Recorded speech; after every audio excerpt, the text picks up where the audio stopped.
বাহু তুলো ঠিক একদম চলো হাত তুলো আর চিৎকার করে উচ্চ স্বরে আমার সঙ্গে বলবে হরে কৃষ্ণ কৃষ্ণ কৃষ্ণ হরে হরে হরে রাম রাম রাম হরে হরে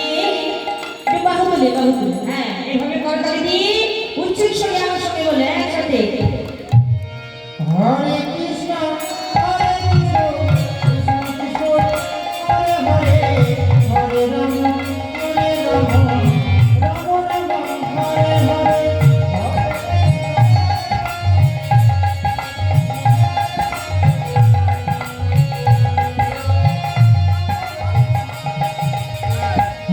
কৃষ্ণ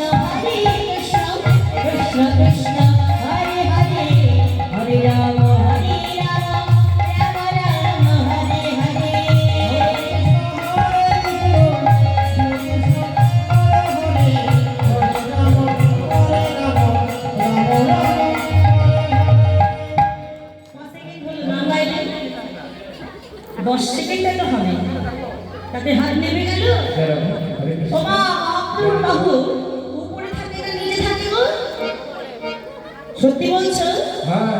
একদম সত্যি বলছো। মহাপ্রভুর বাহু উপরে থাকে? হ্যাঁ সত্যি কথা। শ্রীয়াদের দিদি বলছে মহাপ্রভুর বাহু যদি উপরে থাকে তাহলে তোমাদের বাহুগুলো নিচে কেন? যে মানুষটা আমাদের মতো বলিহাত চিত্তের জন্য সর্বস্বটুকু ত্যাগ করে প্রত্যেকটা মুহূর্তে দিন রাত এক করে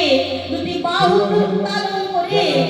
কৃষ্ণ প্রাণ কৃষ্ণ বলে কেটে কেটে বেড়াচ্ছে ভোলাবেলা মুটি খাচ্ছে আর সেই মানুষকে আমরা কিছু দিতে পারবো না চাইলেই পারি অন্য কিছু দিতে না পারলেও একটু ভক্তি তার চরণে আমরা দিতেই পারি হ্যাঁ সবাই বলো হরে কৃষ্ণ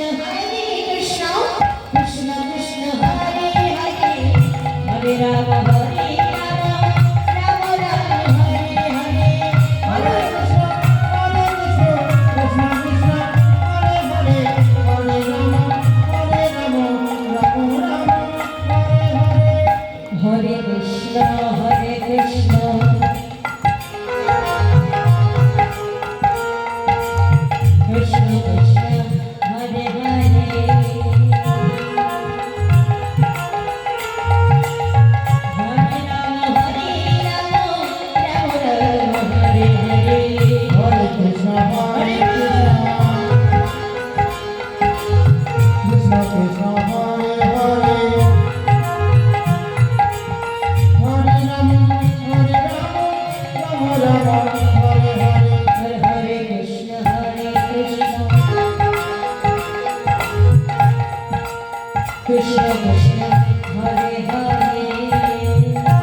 এইভাবে ভক্তদেরকে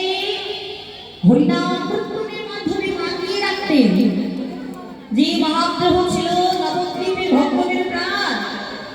যে মহাপ্রভুর বদন হইতে কীর্তন সেবা করার জন্য সবাই পাগলের মতো অপেক্ষা করতেন আজ সেই মহাপ্রভু কীর্তন গাইতে গাইতে কীর্তন বন্ধ করে দিয়ে আজ ভক্তদের থেকে দূরে আমার মহাপ্রভু বসে রয়েছে মহাপ্রভুর ভাবটা কেন এমন হলো ও মহাপ্রভুর ভাব এমন কেন হচ্ছে